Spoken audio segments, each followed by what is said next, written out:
പലതും ഈ ദിവസങ്ങളിൽ ഒന്നിക്കപ്പെടും. അറ്റുപോയ കുടുംബ ബന്ധങ്ങൾ, ചെതറിപ്പോയ സാഹോദര്യ ബന്ധങ്ങൾ, ചെതറിപ്പോയ നന്മകൾ ദൈവം പറയാ കൂട്ടിച്ചേർക്കും. 10 വർഷമായിട്ട് എൻ്റെ മോൾക്ക് കണ്ണിന് കാഴ്ചയില്ലായിരുന്നു. അവൾക്ക് പഠിക്കാനോ വേറെ ഒരു കോമ്പറ്റീഷനോ ഒന്നിനും പങ്കെടുക്കാൻ കഴിയാതെ അവൾ വളരെയധികം വേദനയോടെ ആയിരിക്കുകയായിരുന്നു. ജൂലൈ ലാസ്റ്റ് ചൊവ്വാഴ്ച ഞാനിവിടെ ആരാധനയ്ക്ക് വരുമ്പോൾ എൻ്റെ മോളെയും കൊണ്ടാണ് ഞാൻ വന്നത്. ഞങ്ങളിവിടെ ആരാധനയ്ക്ക് ഇരിക്കുന്ന സമയത്ത് പാസ്റ്റർ പറഞ്ഞു, കണ്ണിന് കാഴ്ചയില്ലാത്ത ഒരു കുഞ്ഞിന് കാഴ്ച കിട്ടാൻ പോവുകയാണ്. ഈ കുഞ്ഞിന്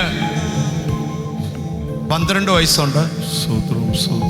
ഇതിന് 2ാമത്തെ വയസ്സ് തൊട്ട് ഈ കുഞ്ഞിൻ്റെ വലത്തെ കണ്ണിൻ്റെ കാഴ്ച എന്നോട് ഞാൻ ആ സിസ്റ്റർ തലേ കൈവച്ചപ്പോൾ എന്നോട് കർത്താവ് ഒരു കണ്ണ് കാണിച്ചു.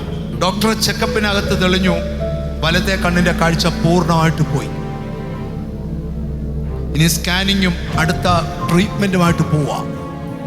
ഇന്ന് നമുക്കൊന്ന് പ്രാർത്ഥിക്കാം, ആ കണ്ണിൻ്റെ കാഴ്ച തിരിച്ചു തരട്ടെ. Thank you, Jesus.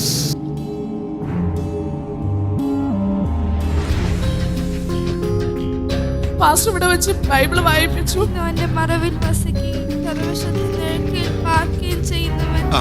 അവൾക്ക് പൂർണ്ണമായിട്ട് കണ്ണിന് കാഴ്ച കിട്ടി. ഞാൻ അതിന് ഒരാഴ്ചയ്ക്ക് മുമ്പേ ഹോസ്പിറ്റലിൽ കൊണ്ടുപോയപ്പോഴത്തേക്ക് അവർ പൂർണ്ണമായിട്ട് മോളുടെ കണ്ണിന് കാഴ്ച നഷ്ടപ്പെട്ടു. വലത് കണ്ണ് പൂർണ്ണമായിട്ട് നഷ്ടപ്പെട്ടു. ഞാൻ അവിടെ ചെല്ലുന്നതിന് മുന്നേ ഞാൻ ഇവിടെയാണ് എൻ്റെ മോളെ കൊണ്ടുവന്നത്.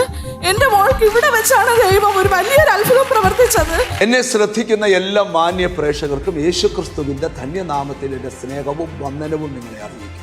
ഈ ജനുവരി മാസം 24-ാം തീയതി വൈകിട്ട് 5:30 മുതൽ 9 മണി വരെ മണർകാട്ടുള്ള പഞ്ചായത്ത് ഗ്രൗണ്ടിൽ വെച്ച് ഒരു അനുഗ്രഹിക്കപ്പെട്ട ഉണർവ് യോഗം നടത്തപ്പെടുന്നു. ദേശം ഉണർത്തപ്പെടുക എന്ന ലക്ഷ്യത്തോടെ നടത്തുന്ന ഈ പ്രാർത്ഥനയിൽ നിങ്ങളെ ഞങ്ങൾ ക്ഷണിക്കുക. ഞാനുമുണ്ട് അന്ന് രാത്രി അവിടെ ശുശ്രൂഷിക്കാൻ. യേശു രോഗികളെ സൗഖ്യമാക്കും, യേശു ബന്ധനങ്ങളെ അഴിക്കും, യേശു പാപികളെ രക്ഷിക്കും, യേശു അത്ഭുതം ചെയ്യും.